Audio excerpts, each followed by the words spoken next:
In our last episode, we were anchored in Snug Harbor on Muskegon Lake with a dead house bank and a start bank with just enough electricity to start the generator and a dead battery charger. Using the charger for Bank 2, we ran the generator for 3 hours in an attempt to bring the start batteries back. The effort proved futile. We gave up and used our Boat US towing plan to have Boat US come out from Muskegon and start us with a jumper pack. The trip to St. Joseph was uneventful. We arrived at the Marina in pitch black darkness. When the sun came up in the morning, we discovered a delightful marina that had wonderful facilities and free bicycles. I ordered and installed a cutoff switch for Bank 1 that would completely disconnect it from the electrical system, so no matter what happened, Bank 1 would always be charged.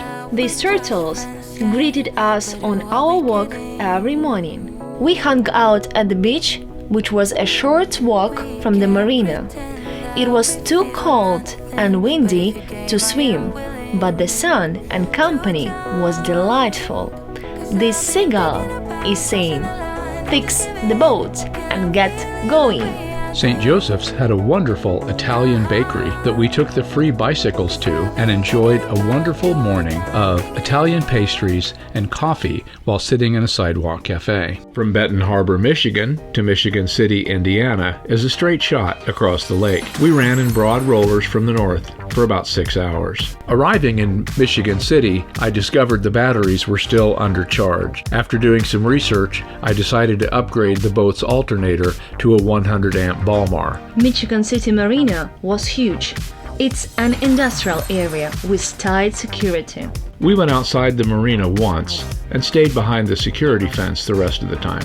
A lot of the boaters there seems to spend most of their time at the dock. I have never seen so many decorations, chairs, barbecue grills, plastic palm trees, plastic fruit, canopies, signs, and everything you can imagine. From Michigan City, we made our way across the south end of Lake Michigan to Hammond. The trip was uneventful, with slow, gentle rollers on the beam. Hammond Marina is the largest marina we have ever stayed in. Getting to our slip was like being lost in a maze. This is a popular spot along the loop, as it is the cheapest marina close to Chicago. There's a Walmart about a mile away for provisioning, and you can walk to a train station which will take you directly into the city. For our 34-foot boat, the rate was $40 a day, or $240 a week. The huge building you see is the Horseshoe Casino, which is actually a floating barge. Casinos on land are illegal in Illinois, but floating river boats are legal. It's quite an amazing structure. We don't gamble. I sent Alan to the casino to get quarters to do laundry with. And we won big. I got 3 rolls of quarters for only $30. There was a long boardwalk that connected all the docks together. It was great exercise for us. We must have walked that boardwalk 50 times. The only thing we didn't care for were the bathrooms. Of the 8 bathrooms available for transients near the boat, 4 were locked, and only 2 of them had reliable hot water. The men's bathrooms were, well, a bit challenging. It was such a long walk to the grass that they provided pee pads for the dogs. We found a poop scooper. Look at this. That's really fancy schmancy. How many are in there? Now, we wouldn't stoop to stealing all their poop scoopers, would we? No. Oh, okay. Well, I think we can take one. Besides, that's a safety scooper. I guess it's safe because you do like this. Oh. You didn't touch see. anything, you know?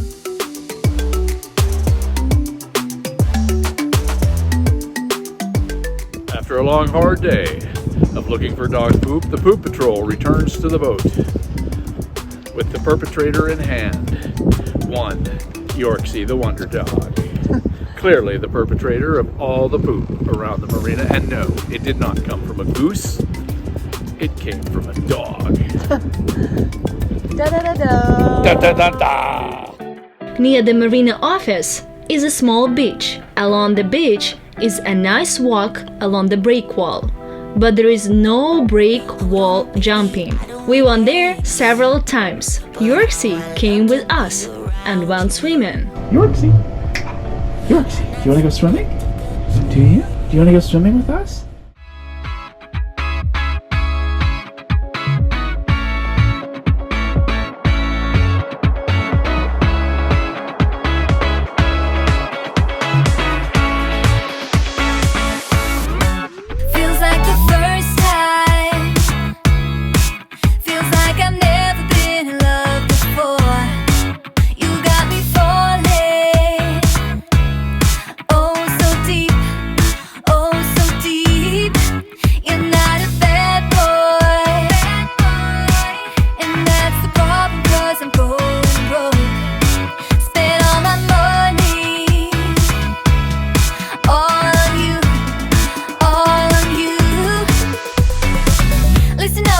Tonight, but there's just one thing I need to wrap my head around. Yeah, I don't know if I can take another date and end up by myself, make a movie, time for you to step up. Yeah, it's now or never.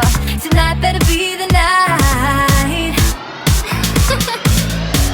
that we'll remember. We rented a car and went shopping. AutoZone, Home Depot, Meijer, and of course, a stop at Culver's. Once again, we spent much of our days getting supplies. Spending a day getting supplies is life on the loop. Having clean laundry, a boat full of food, full water, and fuel tanks is the best.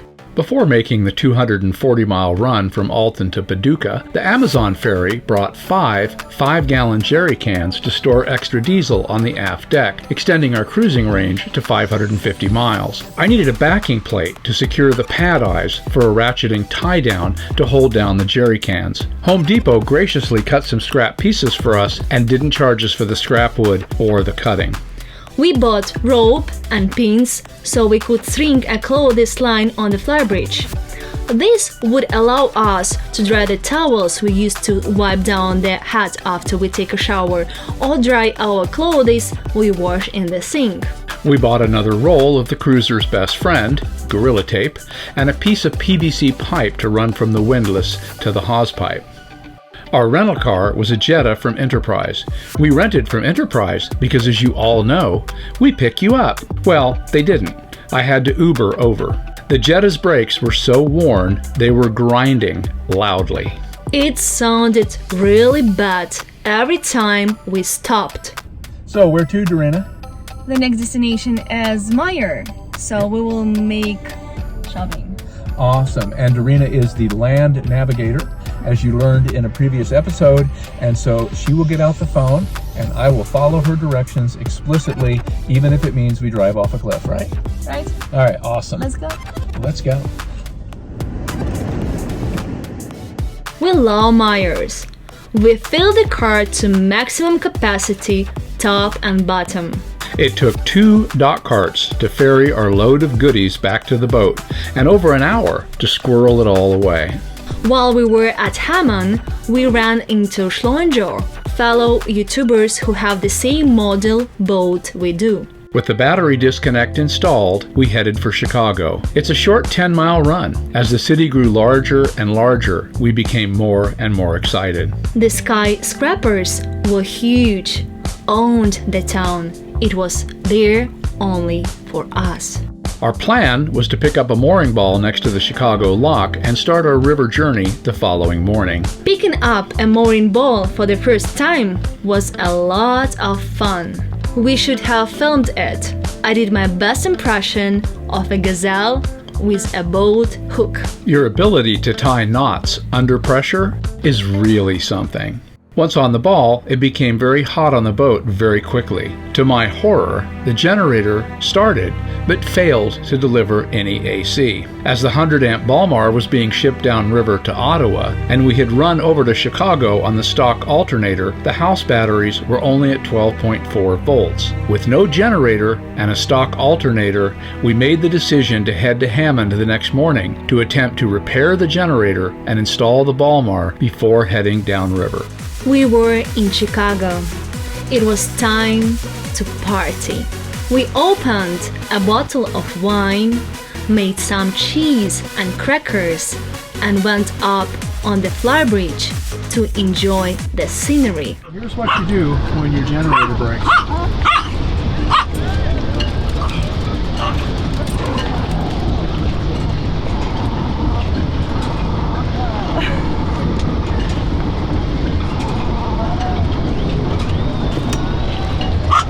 Pardon the shaky video, but we're sitting on a can that's just a little bouncy.